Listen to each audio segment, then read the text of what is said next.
Shalom, soyez bénis. Je le répète et je le répéterai toujours. Yahuwah est amour. Et la lumière de l'amour est venue parmi nous.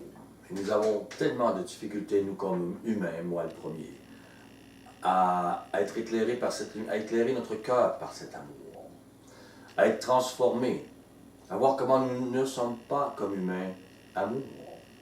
C'est un problème. Marc 16, s'il vous plaît, verset 9. Marc 16, verset 9.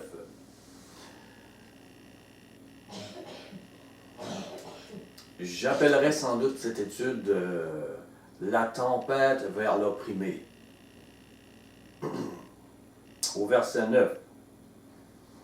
Yahusha, étant ressuscité le matin du premier jour de la semaine, apparut d'abord à Marie de Magdala, de laquelle il avait chassé 7 démons.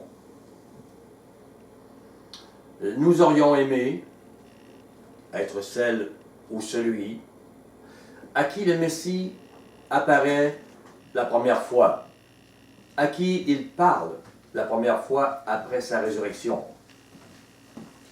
Mais est-ce que nous aimons nous comparer à une femme qui avait 7 démons? On peut se dire, bien moi je suis comme Pierre, mon caractère, mais je ne veux pas renier comme lui. Et pensez-vous, je veux être comme Marie de Magdala. Je veux que mes démons soient chassés. Et je parle de comparaison là. Vous n'êtes pas Pierre, moi non plus. Et je ne dis pas que vous êtes possédé. Pas du tout.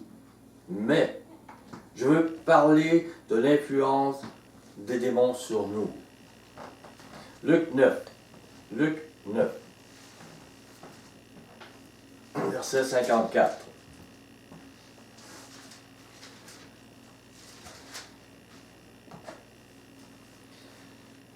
Les disciples, Jacques et Jean, voyant cela, dirent, « Maître, veux-tu que nous commandions que le feu descende du ciel et les consume? » Yahusha se tournant vers eux, et les réprimanda, disant, « Vous ne savez de quel esprit vous êtes animés. » Vous ne savez. Ils n'étaient pas possédés, mais l'esprit des démoniaques, l'esprit du diable les animait. Les apôtres avaient ici une influence qui les éloignait du ministère et de la doctrine de Mashiach. Pourtant, Mashiach venait de leur donner le sermon sur la montagne. Il leur apprenait le contraire de la condamnation. Il leur apprenait l'amour pur pour leurs ennemis. Nous le voyons au chapitre 6 de Luc. Mais les disciples étaient beaucoup plus près de l'esprit des pharisiens que de celui de Mashiach. Yahusha travaille pour nous délivrer de toute influence démoniaque. Influence qui peut nous porter à toutes sortes d'addictions. Pensons à l'alcoolisme, la drogue, le sexe, le pharisaïsme, la gourmandise, etc. Prenez avec moi Galates 5. Galates 5. Verset 19. Les œuvres de la chair sont manifestes.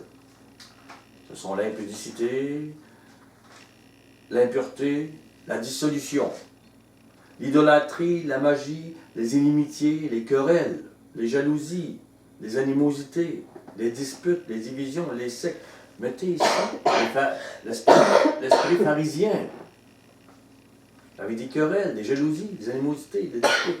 C'est pas de l'amour. L'envie, l'ivrognerie, les excès de table et les choses semblables. Je vous le dis d'avance, comme je l'ai déjà dit, que ceux qui commettent de telles choses n'hériteront point le royaume de Yahuwah. Nous ne sommes pas possédés, direz-vous. Et aussi, nous sommes croyants. Mais la semaine nous appartient. Même, et notre cœur nous appartient. Et même si nous voulons vivre avec Mashiach, porter sa lumière, dans la semaine, nous vivons avec nous. Et nous nous portons face aux autres. Et c'est ce que les autres voient et entendent de nous. C'est nous. Mais, reflétez-vous, Yahusha, au point où votre mari, votre femme, peut vous dire, tu as tellement changé. Tes réactions sont tellement différentes, elles sont tellement amour maintenant. Tu étais tellement charnel. Peut-être qu'elle ne dira pas le même, mais c'est ce que ça veut dire. Et maintenant, tu es tellement... Ton image, ta pensée n'est plus la même. Vous avez un défi là. Vous devez en venir à ce point. Cette lumière-là doit paraître pour votre conjoint et vos enfants. On ne te reconnaît plus, papa. Au verset 41. Luc 7, 41. Je vous propose de mettre un signet à Luc. Luc 7, 8. J'y reviens. Luc 7, 41. Un créancier avait 2 débiteurs. L'un devait 500 deniers et l'autre 50. Comme ils n'avaient pas de quoi payer, il leur remit à tous deux leur dette. Lequel l'aimera le plus? Et Mashiach, au verset 45, dit aux pharisiens, « Tu ne m'as point donné de baiser, mais elle, depuis que je suis entré, elle n'a point cessé de me baiser les pieds. Tu n'as point versé d'huile sur ma tête. C'était pas important pour toi. Tu es déjà sauvé. Tu n'as pas besoin comme ça de moi.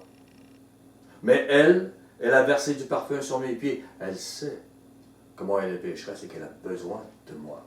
Elle sait qui je suis. Elle voit. C'est pourquoi, je te le dis, ses nombreux péchés ont été pardonnés. Car elle a beaucoup aimé. Mais celui à qui on pardonne peu, aime peu. Elle a vu à quel point elle était pécheresse, à quel point il était pur, à quel point, quel était son besoin. Lui n'avait pas besoin, il était déjà sauvé. Pour lui. Celui à qui on a beaucoup pardonné. Il voit son péché et le maître comme étant le maître. Lui ou elle aime beaucoup. Celui qui ne voit pas son réel besoin de pardon aime peu. Il n'a pas besoin d'un Messie. Il vit sa religion.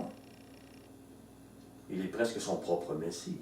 Sa capacité d'être sauvé par sa religion des règles. Il peut suivre la loi. Celle-ci remplace le besoin d'aimer, le besoin d'un Messie.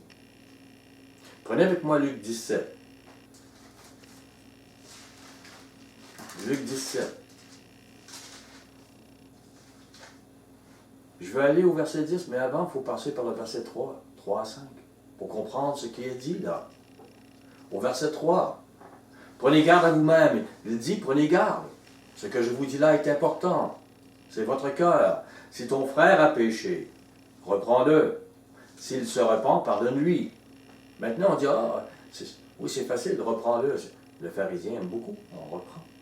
Mais il dit, s'il a péché contre toi 7 fois, dans un jour, il t'a offensé. Pas une petite chose là. Il offense ta femme, il fait mal à tes enfants. Et que 7 fois, il revienne en disant, je me repens. Tu lui pardonneras. suivre Mashiach, suivre des règles, suivre... Oui, les disciples étaient prêts. Mais les apôtres dirent au maître, augmente-nous la foi. Ce que tu demandes là est trop pour notre cœur. On n'est pas amour comme cela, on n'est pas pardon comme cela. Et la foi est liée au pardon, la miséricorde. Au verset 10, donc, vous de même, quand vous avez fait tout ce qui vous a été ordonné, vous n'êtes pas voleur, vous n'êtes pas menteur, vous n'êtes pas adultère, vous suivez le bon culte, vous mangez les bonnes choses. Dites, nous sommes des serviteurs inutiles. Nous avons fait ce que nous devions faire. Des règles humaines charnelles. Des règles, mais le cœur n'a pas aimé. Le cœur n'a pas pardonné. Vous êtes inutiles, dit le maître. Retournons à Luc 7. Pour comprendre la pensée de Mashiach lorsqu'il parle, lorsqu'il dit les choses. Au verset 50. Mais Yahushua dit à la femme, ta foi t'a sauvé. Va en paix. Les disciples disent, augmente-nous la foi. Il dit à cette femme, pécheresse, ta foi t'a sauvé. Femme de foi, tu as prouvé cette foi car tu as aimé, beaucoup aimé. Ta foi t'a sauvé. Va en paix. Et remarquez, le fait qu'elle voit ses péchés prouve sa foi. L'amour pour le Messie prouve sa foi. Il en a besoin. Mashiach n'a jamais dit à un de ses apôtres, ton zèle à suivre ta loi t'a sauvé. Bravo pour toi. La loi est une base. On l'a vu au verset 17. Matthieu 17, verset 10. C'est une base, mais ce n'est pas le salut. Ce n'est pas la manière non plus de recevoir l'esprit de l'amour en nous. Prenez avec moi Galates 3. C'est un départ pour mon étude. Mais vous devez comprendre, vous devez voir, lorsque je parle de tempête, elle va arriver la tempête. La tempête vers l'opprimé. Verset 3, Galates 3, verset 2. Voici seulement ce que je veux apprendre de vous. Seulement. Est-ce par les œuvres de la loi, par ces règles-là, que vous avez reçu l'Esprit, ou par la prédication de la foi? Cette femme est venue à lui à cause de la prédication de la foi, à cause de ce qu'il était. Elle a vu son cœur et elle a vu la pureté du Maître. Et ne croyez pas que vous recevrez l'Esprit, que vous vivrez par l'Esprit, par le fait que vous suivez la loi. Au verset 3. Êtes-vous tellement dépourvus de sens, après avoir commencé par l'Esprit, vous voulez maintenant finir par la chair? La chair veut son salut par son zèle à suivre la loi. C'est pourquoi le pharisien à la maison ne recevait pas comme il aurait dû le Maître. Il n'avait pas besoin pour lui. La foi dans les paroles et les actions de Mashiach, elle nous amène à changer notre cœur. Luc 8, verset 2. Luc 8, verset 2.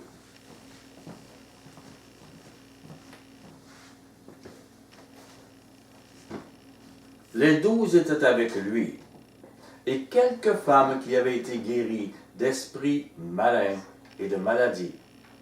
Marie dite de Magdala, de laquelle étaient sortis 7 démons. Vous voyez comment que elles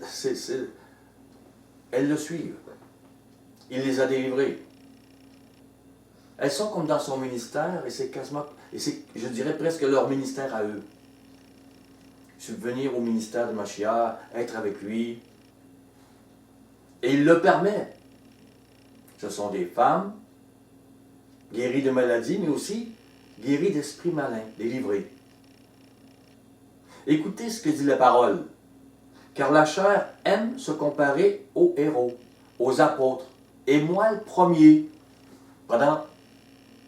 Mais cela lui cache sa réelle situation, lui cache la lumière. L'enseignement de la parole de Yahuwah au verset 21. Luc 8, 21. Mais il répondit, ma mère et mes frères, ce sont ceux qui écoutent la parole de Yahuwah et qui la mettent en pratique. Et présentement, c'était celle que Mashiach enseignait, cette parole. La doctrine vivante, lumière venue parmi nous. Comprenez? Cherchez pas une autre alliance, cherchez pas. C'est le maître, ce qu'il a enseigné. La doctrine de miséricorde qu'enseignait Mashiach est la parole de Yahuwah pour notre salut. Elle est celle de l'esprit, pas de la lettre. L'esprit transforme donc nos cœurs. Il donne la vie. La lettre nous accuse, elle dit, vous êtes condamnés, elle a raison. Absolument raison. Nous avons tous péché. Mais elle fait de nous des accusateurs, si on reste là. Des pharisiens, elle tue. Prenez avec moi le verset 22, on continue. Un jour, on arrive à la tempête.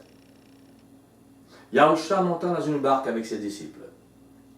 Parce que je vous ai montré comme l'amour, une fonction de maintenant la tempête. Il leur dit, passons de l'autre côté du lac. Et ils partirent. Pendant qu'ils naviguaient, Yahushua s'endormit. Un tourbillon fondit sur le lac. La barque se remplissait d'eau. Et ils étaient en péril. C'était véritable. Ils s'approchèrent et le réveillèrent en disant, Maître, Maître, nous périssons. Ne vois-tu pas? Je suis malade, je suis en faillite, mon enfant a eu un accident, ne vois-tu pas? S'étant réveillé, il menaça le vent et les flots, qui s'apaisèrent, et le calme revint. Puis il leur dit, où est votre foi? C'est pour ça que j'ai recommencé avec la foi. De quelle foi on parle? Saisis de frayeur et d'étonnement, ils se dirent les uns aux autres, quel est donc celui-ci, qui commande même au vent et à l'eau, et à qui ils obéissent? Pour la femme de foi, le maître était le maître. Elle voyait le maître qui pouvait la sauver. Elle n'avait aucun doute. Mais à ce moment, sur la mer en furie, le lac en furie, la mer, les apôtres ne voyaient pas un maître qui avait entièrement le contrôle sur les situations, mais plutôt un homme qui allait mourir avec eux, et ils dormaient. C'était le comble. Mashiach a dit à Pierre, auparavant, qu'il serait pêcheur d'hommes, pas qu'il mourrait dans une barque. Mais Pierre n'a plus de foi dans cette parole. Ils allaient mourir. Mashiach a donc parlé en l'air lorsqu'il a dit, vous serez pêcheurs d'hommes. Mais contrairement à ce que peut s'imaginer humainement, la tempête n'est pas une malédiction. Elle n'est pas une malédiction pour les appeler. Il vous touche, il vous parle. Pourquoi il met une tempête? Il le sait. Quand vous serez libérés, il le sait. Mais elle n'est pas une malédiction. Elle est un plan pour faire grandir la foi, la patience et pour transformer le caractère de votre cœur. Voilà ce qu'elle est. Rappelez-vous, elle est un plan pour vous, pas une malédiction. Gardez ça en tête. Gardez la foi. Il est le maître. Il a le contrôle. Mashiach voit la continuité de son ministère dans le salut pour une personne. C'est ce qu'il va faire là. Mais les disciples ne sont pas entrés spirituellement dans le travail ministériel de Mashiach. L'êtes-vous? La tempête, la violente tempête, C'est un signe d'une bénédiction pour une personne. Et cette personne, c'est peut-être vous. Prenez avec moi Luc 8, verset 26. Ils abordèrent dans le pays des Géraséniens, qui est vis-à-vis de la Galilée. Et remarquez, les disciples en Galilée, lorsqu'ils se dirigeaient de l'autre côté, ils savaient que c'était le pays des Géraséniens et n'ont posé aucune question. Pourquoi on va là, maître? Ce sont des païens. Ils ne sont pas comme ton ministère, c'est quoi? Lorsque Yahusha fut descendu à terre, il vint au-devant de lui un homme de la ville qui était possédé de plusieurs démons. Depuis longtemps, il ne portait point de vêtements. Il avait sa demeure non dans une maison, mais dans les sépulcres. Il avait sa demeure dans les sépulcres. Il n'avait pas de vêtements, il était nu. Prenez avec moi Apocalypse 3. Apocalypse 3, verset 17.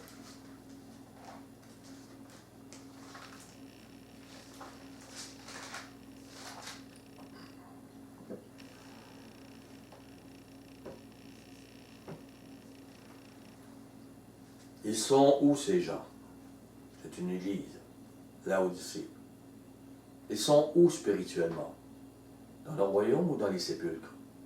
Ils sont où spirituellement? Parce que tu dis, je suis riche, je me suis enrichi, je n'ai besoin de rien. Parce que tu ne sais pas que tu es malheureux, misérable, pauvre, aveugle et nu. Ces gens peuvent se comparer aux apôtres, mais pas à être aveugles et nus. Nus spirituellement, à l'image du Gérasénien. Ils chantent dans des grandes bâtisses. Ils font des louanges dans les sépulcres. Ils ne sont pas dans l'habitation du Maître. Leur cœur n'est pas là. Le Maître le dit, ils sont nus. Et ils s'amusent. Ils sont nus, mais on a accepté le Seigneur. On a accepté. Mais ils ne voient pas le manque de sens qu'ils peuvent avoir. Ils ne sont pas dans le ministère du Maître. Ah, ils sont des pasteurs, des apôtres, des richesses, des millions. Et ils disent on a sauvé 10 000 personnes en Afrique. Mais si vous n'êtes pas sauvés, si vous ne comprenez pas, votre cœur n'est pas changé, comment avez-vous pu être un outil pour le Maître? La tempête, la violente tempête, est pourtant un signe de bénédiction pour vous. C'est vous qui êtes appelés. Un signe qu'une grâce vous est faite. Un signe qu'une onction descend vers vous. Ne soyez pas comme les apôtres dans la barque qui ont douté. Pour l'homme possédé, le Gérasénien, la tempête qui s'élevait sur la mer n'était pas parce que la malédiction venait vers lui. Il ne le savait pas, mais ce n'était pas pour cela. Mais bien parce que la délivrance par Yahusha Mashiach lui-même, il est notre délivrance. La délivrance donc se dirigeait vers lui. Et cette tempête qui était en lui, le Gérasénien, allait être calmée. Sachez-le, personne n'attaque ce qui a de la valeur. Ce qui n'a pas de valeur, je veux dire. Personne n'attaque ce qui n'a pas de valeur. Vous avez de la valeur. Et la taille de vos tempêtes le démontre. Symboliquement, nous aimons nous comparer aux apôtres. Pas aux démoniaques. C'est normal. Mais, je ne parle pas de possession pour vous. Ni pour moi, dans mon passé. mais des opprimés, de l'oppression. Et tous les êtres humains ont été opprimés et le Maître délivre de l'oppression.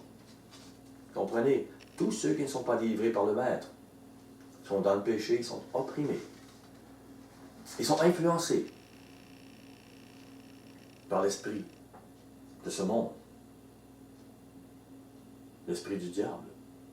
La taille de la tempête donne l'importance qu'a le Gérasénien. Et il en est de même pour vous. L'ennemi ne veut pas qu'il soit délivré. Mais pour Machia, il est si important. Comprenez? Qu'il se dirige vers lui. Pour les apôtres, ce n'est pas important. C'est un païen, un Gérasénien. Et encore, il est le plus méprisé là-bas. La tempête peut, je dis bien peut, représenter notre tempête intérieure, dont nous serons délivrés. Mais pourquoi des incroyants semblent protégés et bénis? Des générations de gens instruits et bénis, j'en ai vu. Ça va bien, ils vont au cégep, l'université, leurs parents étaient docteurs, n'importe. Et toi, tu as toujours le misère à t'arracher, à avoir un travail. Et pourquoi? Le diable sait qu'ils n'auront pas l'amour de Machia pour les menacer. Comprenez? Il le sait, ça. Ils sont placés. Le diable déclenche des tempêtes contre nous, car nous le menacerons. Nous sommes appelés à cela. Et aussi, il peut y avoir des malédictions générationnelles, des tempêtes en nous que nous avons héritées. Donc la tempête extérieure peut aussi être celle intérieure, des malédictions générationnelles qui s'imposent à nous depuis notre naissance. Et nous avons été brimés, rejetés. Et pourquoi? Et dans la famille, nous serions les premiers délivrés. Les démons ne veulent pas cela. Comprenez? Les épreuves servent aussi à prouver sur quel fondement vous êtes. Dans la tempête, on peut penser que Machia nous a abandonnés. Je vous assure, quand c'est beaucoup, c'est beaucoup. Mais on peut voir ici que Machia, dans la tempête que nous vivons, est en route pour notre délivrance. Ne doutez jamais de cela. Et pour une onction spéciale, je dirais, la grâce est en route pour vous. Vous pouvez me dire, oui, mais j'ai quelques problèmes, mais je ne suis pas possédé. Ou je ne suis pas aussi mauvais que cela, pas si mauvais que ce Gérasénien. Je suis comme les disciples qui traversent une tempête. Mais je ne suis pas celui qui est opprimé à ce point-là. Ce Gérasénien, cet homme, était hors de contrôle. Y a-t-il un endroit dans votre vie où vous êtes hors de contrôle? Et que Machia veut vous donner ce contrôle? Il y a toujours une raison pour toute chose. Il n'est pas question de, encore une fois, de possession, mais de chaînes qui oppriment. Voulez-vous vraiment que Machia marche en votre direction? Le voulez-vous vraiment? C'est sérieux. Parce que dans Luc 8, Yahusha marche vers un fou. Voulez-vous vraiment qu'il marche vers vous? Machia, nous voyons, il marche vers un fou qui a de l'importance. Un fou qui a de l'importance pour lui. Il est appelé. Vous êtes appelé. Moi aussi. Et ce n'est pas à cause de notre sagesse ou de l'amour que nous aurions plus que les autres. Mashiach sait qu'il a comme tâche de délivrer cet homme, de lui donner du bon sens et une mission. Mais le diable aussi le sait. Il voit l'onction et il ne veut pas.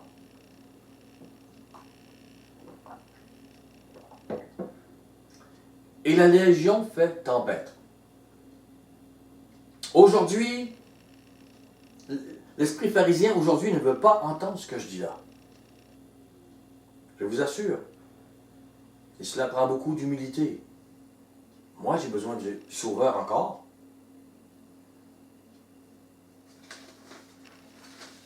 Qu'est-ce que tu dis, Gilles? L'humilité que les pharisiens n'ont pas. Ça prend d'humilité. Cela prend de connaître, d'admettre que le cœur n'est pas si pur qu'il n'y paraît.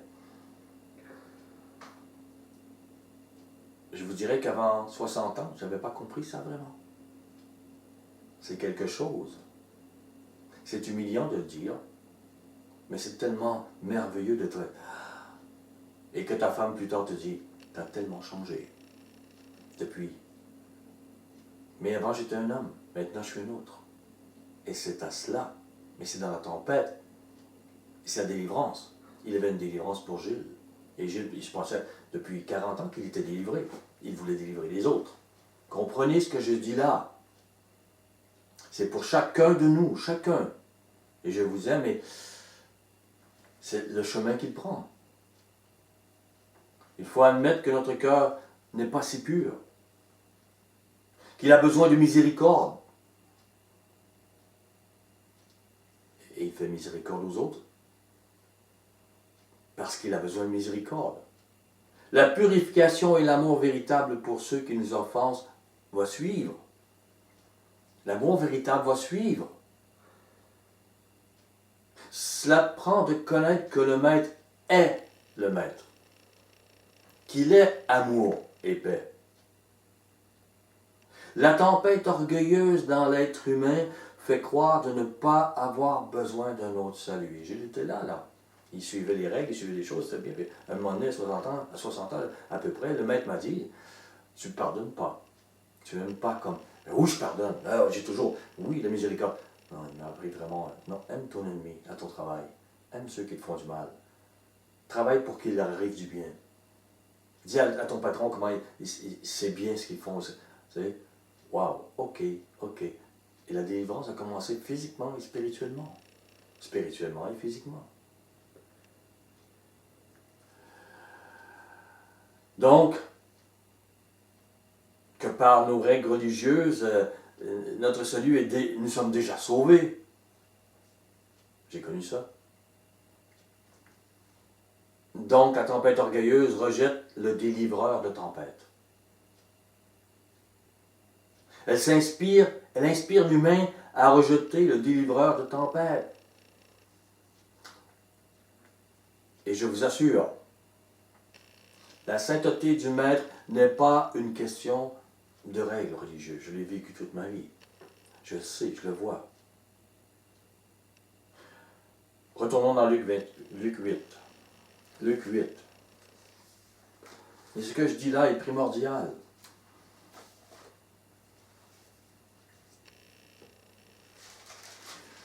« 8:28. Ayant vu Yahusha, il poussa un cri, se jeta à ses pieds et dit d'une voix forte, « Qu'y a-t-il entre moi et toi, Yahusha, fils de l'Élohim très haut? Je t'en supplie, ne me tourmente pas. » L'homme inspiré par les démons crie, « Ne me tourmente pas. » La tempête à l'intérieur de vous peut vous dire toutes sortes de choses, dont une certaine, vous n'êtes pas à la hauteur pour le salut. Mais rassurez-vous, personne n'est à la hauteur. Et Mashiach vient délivrer les élus. Il le fait pour moi, il le fait pour vous. Marc 4, Marc 4.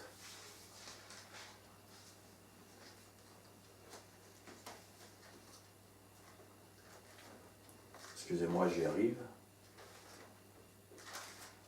Verset 37. Il s'éleva un grand tourbillon, et les flots se jetaient dans la barque. Et Machia savait ça. Il a été mouillé, il était dans le vent, mais le Gérasénien était important, et vous êtes important, au point qu'elle se remplissait déjà. Et lui, il dormait à la poupe, sur le coussin. Ils le réveillèrent et lui dirent, « Maître, ne t'inquiètes-tu pas de ce que nous périssons? Ne t'inquiètes-tu pas que je suis malade, que j'ai des problèmes, que ce soit avec les yeux, avec les os, avec ma chair, ne t'inquiètes-tu pas que je ne peux plus avancer? On périt. » S'étant réveillé, il menaça le vent et dit à la mer, « Silence, tais-toi! » Et le vent cessa. Il y eut un grand calme. Très certainement, Machia ne menace pas la nature. Il menace les puissances démoniaques, les démons qui déchaînent cette nature. Et ce sont très certainement les mêmes que possède le Gérasénien. Son cerveau est une mer où se déchaînent ces démons. Depuis Adam et Ève, quel être humain peut dire « J'ai toujours eu le bon sens en toutes choses. J'ai toujours eu le contrôle de toutes mes émotions. » Qui peut dire « Je me regarde » ? Ah, la perfection. Si vous dites cela, et que vous êtes appelé, imaginez la tempête. Il y en aura une, je vous assure. C'est dur à briser. L'orgueil est dur à briser, mais si le maître vous aime, il va le faire. Mais celle-ci n'est pas spécialement en mesure avec votre manque de sagesse, mais bien en mesure avec ce que Machia s'apprête à faire dans votre vie. Luc 8. On retourne à Luc. Verset 28.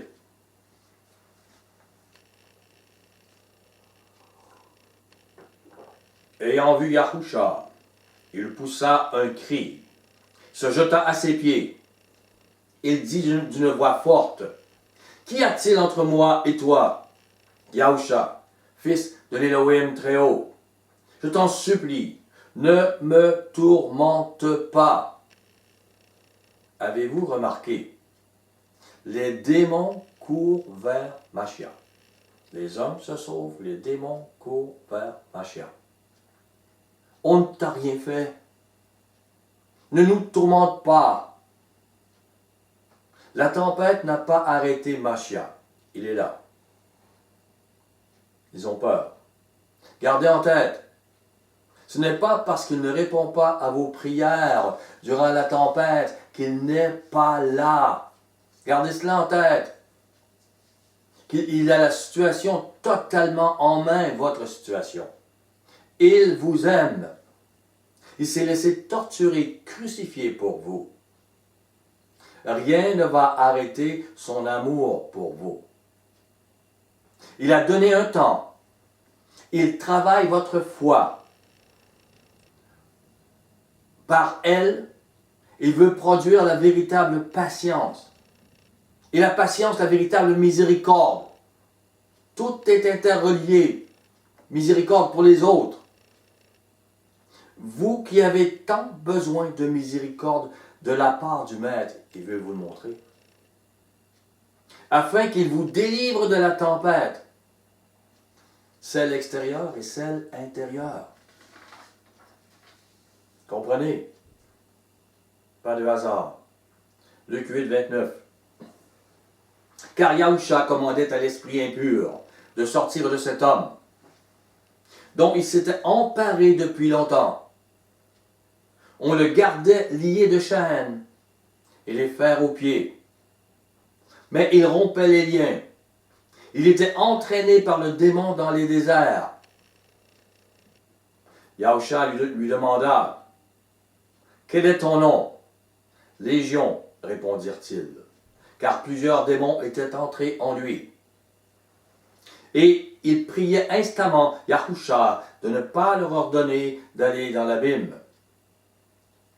Il y avait là, dans la montagne, un grand troupeau de pourceaux qui paissaient. Et les démons supplièrent Yahusha de leur permettre d'entrer dans ces pourceaux. Il le leur permit. Ici, j'ai déjà supposé, spirituellement, cela semble une réalité. Je ne le dénie pas, que les démons ont un territoire attitré. Et que s'ils le quittent, ils ont des conséquences désagréables s'ils n'ont pas la permission de le quitter. Mais on peut voir aussi autre chose. Le diable ne veut pas que vous soyez le premier de votre famille à être différent. Comme exemple, à ne pas être alcoolique, ou ne pas être seul sans époux ou épouse, etc., etc. Yahusha a traversé la tempête dans une petite barque qui se remplissait d'eau au point d'effrayer des hommes aguerris à la mer. S'il a été 2 heures sur la mer pour rencontrer un homme dans une pluie torrentielle, pour rencontrer un homme que personne ne voulait rencontrer, tous le méprisaient, et que celui-ci devait vivre dans les sépulcres. Si Mashiach traverse une tempête, non pour se rendre vers un roi bienveillant dans un grand château, alors c'est que cet homme avait une grande importance pour lui. Et ne dites pas, ma tempête est trop grande, le maître me rejette, je n'ai aucune importance pour lui. Mais c'est le contraire. Je vous assure, j'ai eu des tempêtes que j'aurais voulu mourir. Où es-tu, maître? Je n'ai aucune importance pour toi. Okay, je sais que tu es là, mais Mashiach était là. Il voulait établir ma vie sur le roc. Et il a fait et le veut pour vous aussi. Comprenez? Mashiach a été jusqu'à la croix pour cet homme. Il l'a été pour vous aussi. Quelle valeur vous avez pour lui? N'oubliez pas, au verset 33, les démons sortirent de cet homme, entrèrent dans les pourceaux, et le troupeau se précipita des pentes escarpées dans le lac et se noya. Je vous pose une question.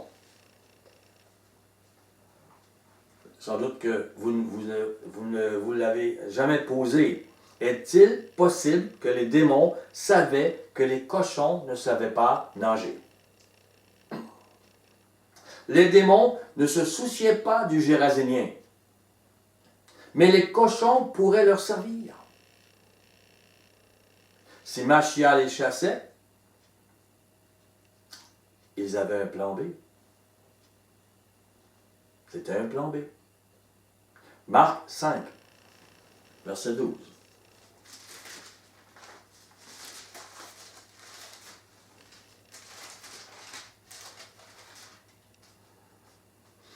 Et les démons le prièrent, disant, « Envoie-nous dans ces pourceaux, afin que nous entrions en eux. » Il le leur permit. Et les esprits impurs sortirent, entrèrent dans les pourceaux, et le troupeau se précipita des pentes escarpées dans la mer. Et il y en avait environ 2000. Ils se noyèrent dans la mer. J'ai entendu que ces 2000 porcs pouvaient représenter environ 2 millions de dollars aujourd'hui. Quoi qu'il en soit, la somme était énorme, colossale. Les Géraséniens étaient des mangeurs de porcs. Les propriétaires de ce troupeau venaient de perdre une fortune. L'ennemi s'attaque à ce quoi on tient le plus. Il sait où nous frapper là où ça nous fait le plus mal. Ce qui a le plus de valeur, c'est votre relation avec Yahuwah. Il ne veut pas. Il sait que si vous êtes offensé par des paroles, par des situations, par des gens, vous allez agir comme les Géraséniens ont agi. Vous repousserez la doctrine de Yahusha. Parce que vous avez été offensé.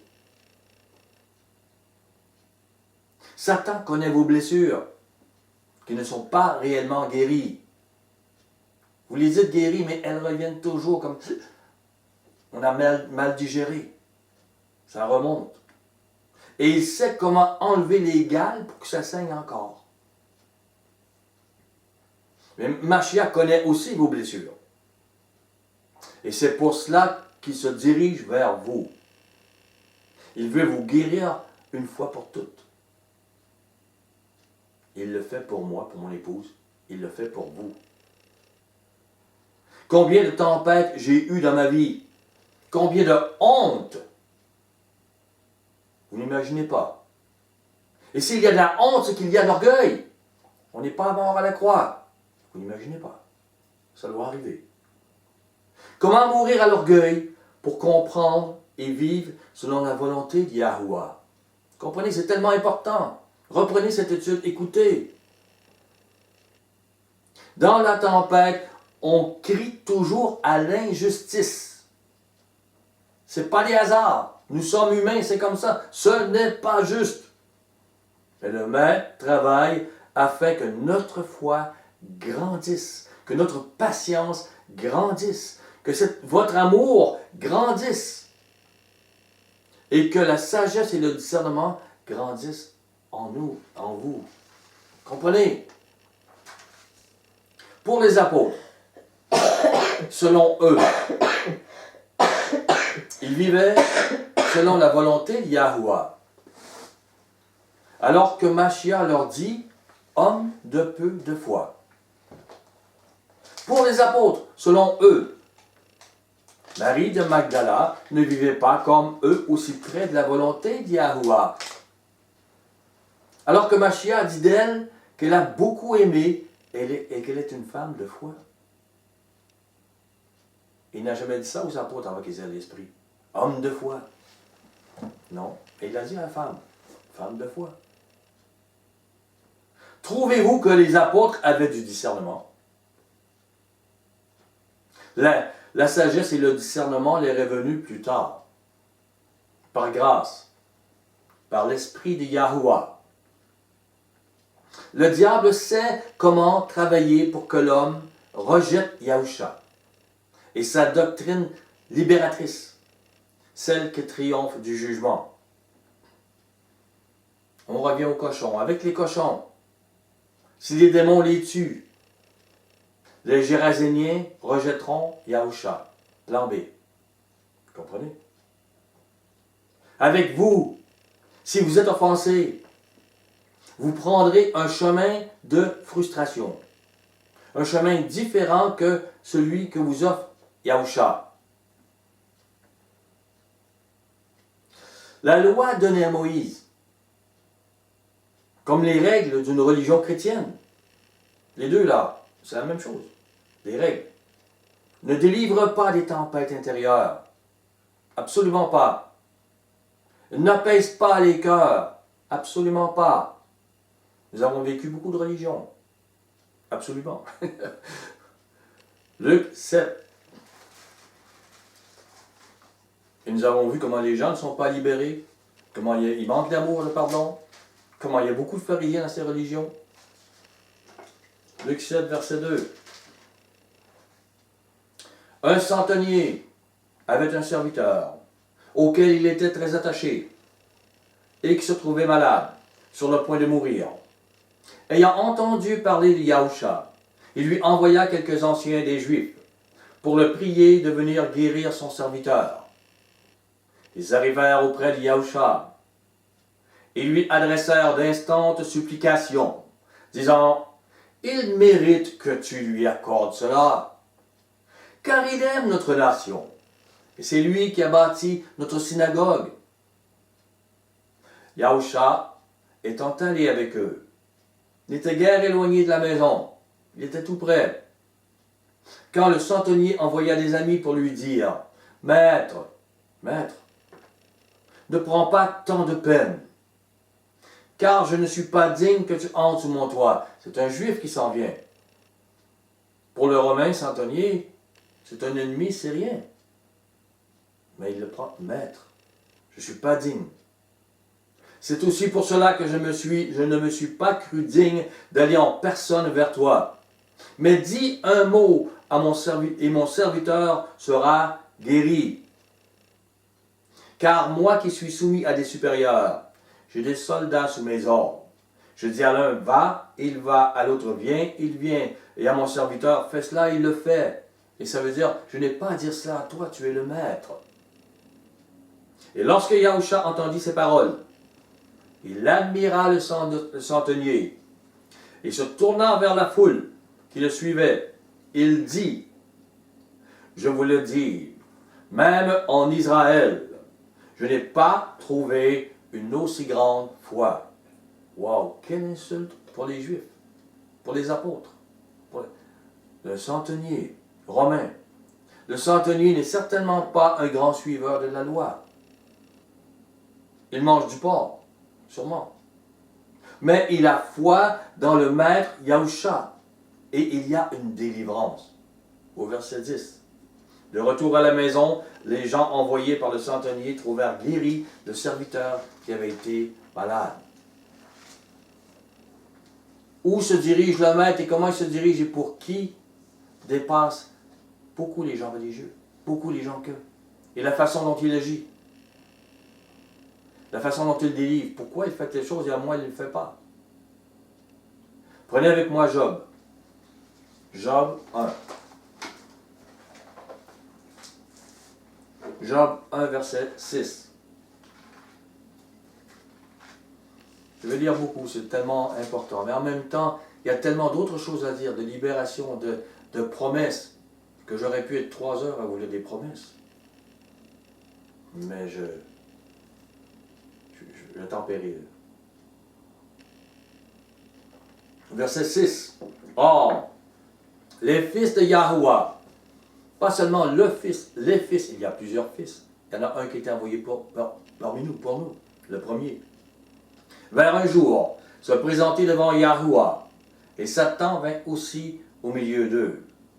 Yahuwah dit à Satan, « D'où viens-tu » Et Satan répondit à Yahuwah de parcourir la terre et de m'y promener.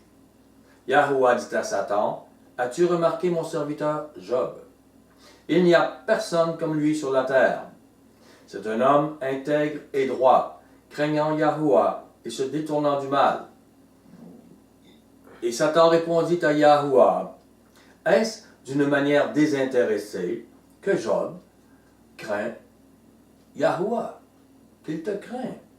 Ne l'as-tu pas protégé, lui, sa maison et tout ce qui est à lui?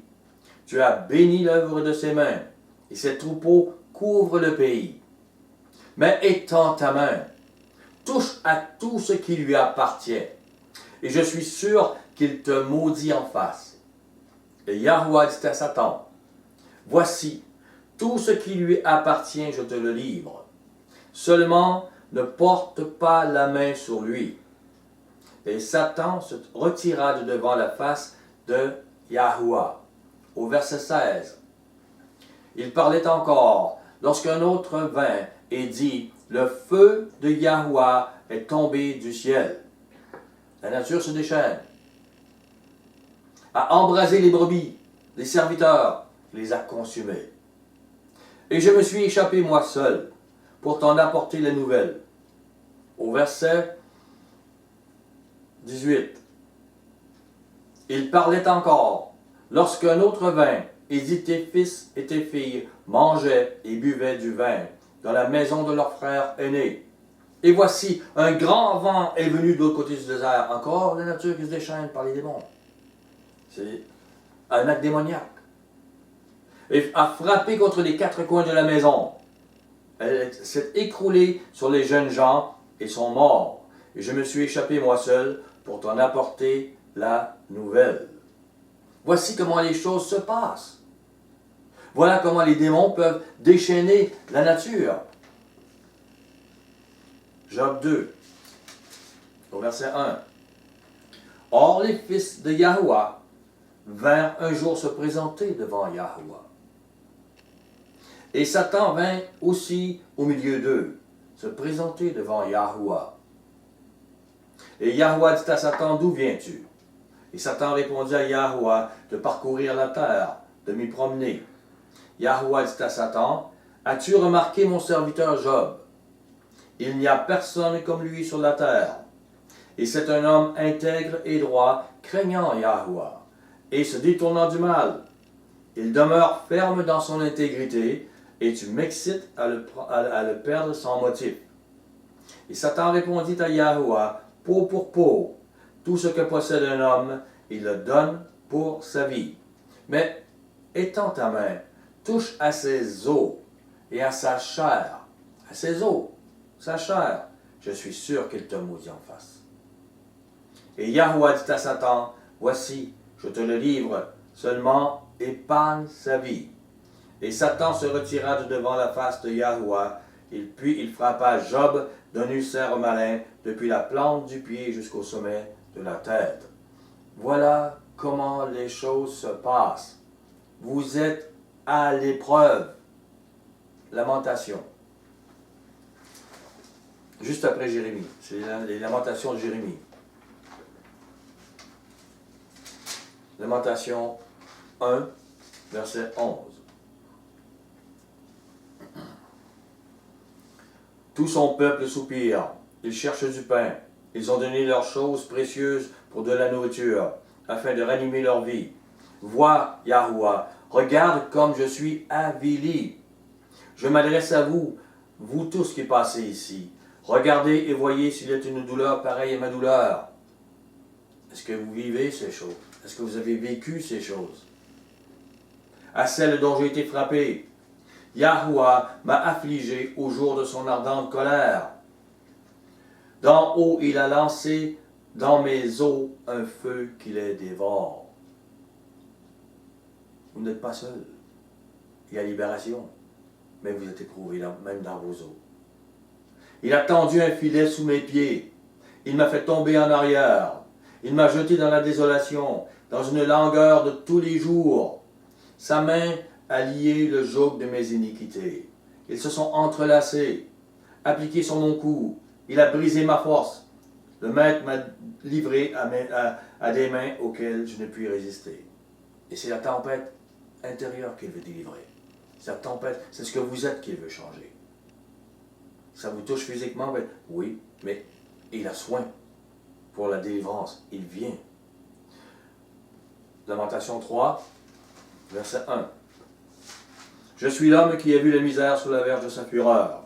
Il m'a conduit mené dans les ténèbres, et non dans la lumière. Contre moi, il tourne et retourne sa main tout le jour. Il a fait dépérir ma chair et ma peau. Il a brisé mes os. Il a bâti autour de moi. Il m'a environné de poison et de douleur. Il m'a fait habiter dans les ténèbres comme ceux qui sont morts dès longtemps. Il m'a entouré d'un mur pour que je ne sorte pas. Il m'a donné des chaînes, de pesantes chaînes. J'ai beau crier, implorer du secours. Il ne laisse pas accès à ma prière. Est-ce que pour vous, ça vous semble comme ça aujourd'hui? Je lui prie, il n'y a pas de réponse. Il a fermé mon chemin avec des pierres de taille. Il a détruit mes sentiers.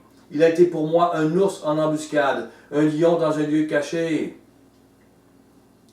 Je suis brisé, il a détourné mes voies, il m'a déchiré, il m'a jeté dans la désolation, il a tendu son arc, il m'a placé comme un but pour sa flèche, il a fait entrer dans mes reins les traits de son carquois. Je suis pour tout mon peuple un objet de raillerie, chaque jour l'objet de leur chanson. Au verset 19. Mais quand je pense à ma détresse et à ma misère, à l'absinthe et au poison, quand mon âme s'en souvient, elle est abattue au-dedans de moi. Et voici ce que je veux repasser à mon cœur, ce qui me donnera de l'espérance. Vous êtes dans la douleur, voici ce que vous devez penser. Les bontés de Yahuwah ne sont pas épuisées. Ses compassions ne sont pas à leur terme. Il vient vers vous pour vous libérer, pour vous guérir. Elle se renouvelle chaque matin. Oh, que ta fidélité est grande. Yahweh est mon partage, dit mon âme. Faites-le, dites-le, quoi qu'il arrive. C'est pourquoi je veux espérer en lui. Yahweh a de la bonté pour qui espère en lui, pour l'âme qui le cherche. Il est bon d'attendre en silence le secours de Yahweh. Il est bon pour l'homme de porter le joug dans sa jeunesse. Il se tiendra solitaire et silencieux, parce que Yahweh le lui impose. Et puis, il peut vous l'imposer même aujourd'hui. Il mettra sa bouche dans la poussière, sans perdre toute espérance. Il présentera la joue à celui qui le frappe. Il se rassasiera d'opprobre. Car Yahweh ne rejette pas à toujours, mais lorsqu'il afflige, il a compassion selon sa grande miséricorde. N'oubliez pas cela, car ce n'est pas volontiers qu'il humilie et qu'il afflige les enfants des hommes. Ce n'est pas volontiers. Mais lorsqu'il vient vous libérer, il y a des tempêtes. L'ennemi ne veut pas, mais il vient quand même. Il va faire. Il va guérir et libérer. Ce n'est pas volontiers que le Maître m'a amené à la désolation dans ma vie. Ce n'est pas volontiers qu'il vous amène dans la désolation. Mais comme il m'a libéré, il va vous libérer. Soyez-en sûrs. Sûrs. Au verset 37. Qui dira qu'une chose arrive sans que Adonai l'ait ordonné? N'est-ce pas de la volonté du Très-Haut que viennent les maux et les biens? Pourquoi l'homme vivant se plaindrait-il? Que chacun se plaigne de ses propres péchés. Nous n'avons pas à dire, Maître, c'est toi et tu es injuste. Non. Regardons-nous, notre cœur, il veut le laver, il veut faire. Verset 55. J'ai invoqué ton nom, Yahweh, du fond de la fosse. Tu as entendu ma voix. Ne ferme pas l'oreille à mes soupirs, à mes cris. Il entend votre cri est là devant lui, votre prière est là devant lui. Il garde silence pour votre bien, mais il se dirige vers vous. Au jour où je t'ai invoqué, tu t'es approché. Il se dirige vers vous. Et tu dis, ne crains pas. Il me l'a dit tellement souvent. Dans l'épreuve et la douleur, mon épouse le sait. Maître, tu as défendu la cause de mon âme. Tu as racheté ma vie. Et c'est ce qu'il fait présentement. Comprenez? C'est la cause de votre âme que le Maître défend. Voilà ce qu'il fait. Job 36. Job 36.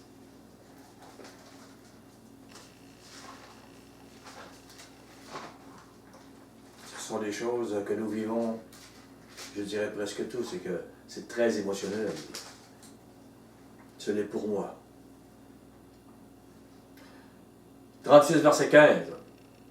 Mais Yahweh sauve le malheureux dans sa misère. Comment? C'est par la souffrance qu'il l'avertit. Il te retirera aussi de la détresse pour te mettre au large, en pleine liberté, et ta table sera chargée de mets succulents. Physiquement et spirituellement, comprenez, des mets que vous n'avez pas connus. Un amour que vous n'avez pas connu dans votre cœur. Vous y avez cru, mais il a fait 60 ans pour moi. Il le fera pour vous. Voilà comment les choses se passent.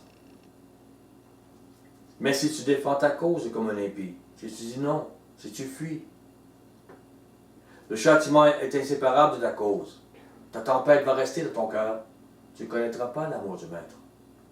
Que l'irritation ne t'entraîne pas à la moquerie, et que la grandeur de la rançon ne te fasse pas dévier.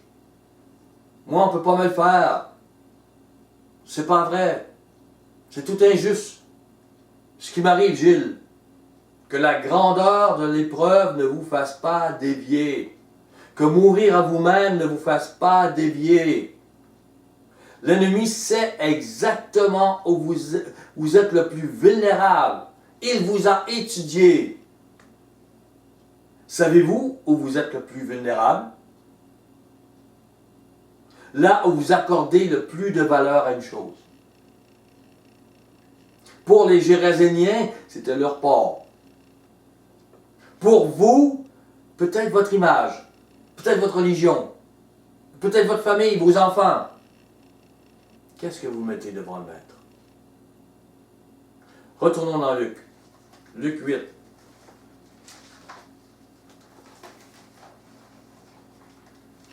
Luc 8, verset 34.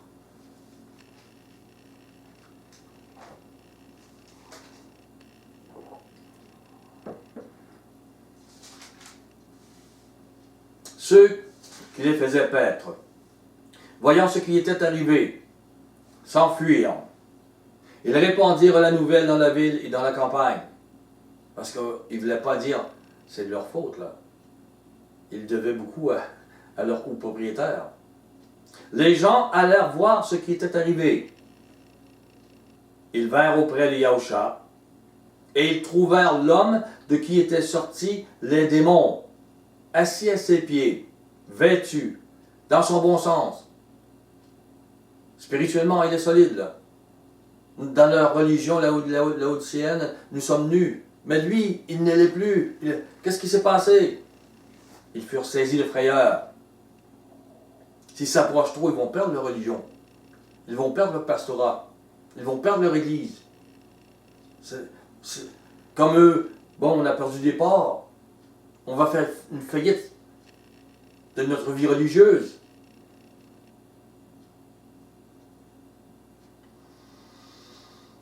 Ils ont vu un prodige, le démoniaque libéré.